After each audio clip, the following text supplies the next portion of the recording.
Hi, എന്നെ മനസ്സിലായോ? ഞാൻ അത്ര നല്ല ആളല്ല കേട്ടോ.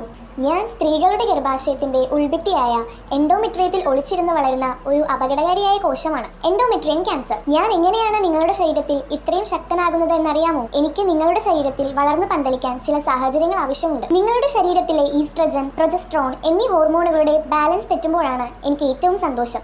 ഈസ്ട്രജന്റെ അളവ് അമിതമായി കൂടുകയും പ്രൊജസ്ട്രോൺ കുറയുകയും ചെയ്യുമ്പോൾ ഞാൻ അവിടെ പതുക്കെ വളരാൻ തുടങ്ങും. ഇതിനു പുറമെ നിങ്ങളുടെ ശരീരത്തിൽ കൊഴുപ്പ് കൂടുമ്പോൾ അത് കൂടുതൽ ഈസ്ട്രജൻ ഹോർമോൺ ഉൽപ്പാദിപ്പിക്കാൻ കാരണമാകും. അമിതവണ്ണമുള്ളവരിൽ എനിക്ക് പെട്ടെന്ന് വളരാൻ സാധിക്കും. അതുപോലെ വളരെ ചെറുപ്പത്തിൽ തന്നെ ആർത്തവം ആരംഭിക്കുന്നതും വളരെ വൈകി മാത്രം ആർത്തവ വിരാമം ഉണ്ടാകുന്നതും എന്നെ നിങ്ങളുടെ ശരീരത്തിലേക്ക് എളുപ്പം ക്ഷണിച്ചും വരുത്താറുണ്ട്. ടൈപ്പ് 2 പ്രമേഹമുള്ളവരിലും PCOS ഉള്ളവരിലും എനിക്ക് വളരെ വേഗത്തിൽ കയറിപ്പറ്റാൻ സാധിക്കാറുണ്ട്. ഇതുകൂടാതെ ആർത്തവ വിരാമത്തിന് ശേഷം കഴിക്കുന്ന ചില ഹോർമോൺ റീപ്ലേസ്മെന്റ് തെറാപ്പി മരുന്നുകളും സ്തനാർബുദ ചികിത്സയ്ക്കായി ഉപയോഗിക്കുന്ന ചില പ്രത്യേക മരുന്നുകളും എനിക്ക് അനുകൂലമായ സാഹചര്യങ്ങൾ ഒരുക്കാറുണ്ട്. ഈ പറഞ്ഞ കാര്യങ്ങളൊക്കെ എന്നെ നിങ്ങളുടെ ശരീരത്തിൽ എത്തിക്കാൻ സാധ്യത കൂട്ടുന്നവയാണ്. അതുകൊണ്ട് പ്രിയപ്പെട്ട സ്ത്രീകളെ, നിങ്ങളുടെ ആരോഗ്യം കൃത്യമായി ശ്രദ്ധിക്കുക. ശരീരം തരുന്ന ലക്ഷണങ്ങൾ അവഗണിക്കാതെ തുടക്കത്തിലെ എന്നെ കണ്ടുപിടിച്ചാൽ നിങ്ങൾക്ക് എന്നെ എളുപ്പത്തിൽ തോൽപ്പിക്കാം. ഈ വീഡിയോ നിങ്ങളുടെ പ്രിയപ്പെട്ടവർക്കായി ഷെയർ ചെയ്യൂ.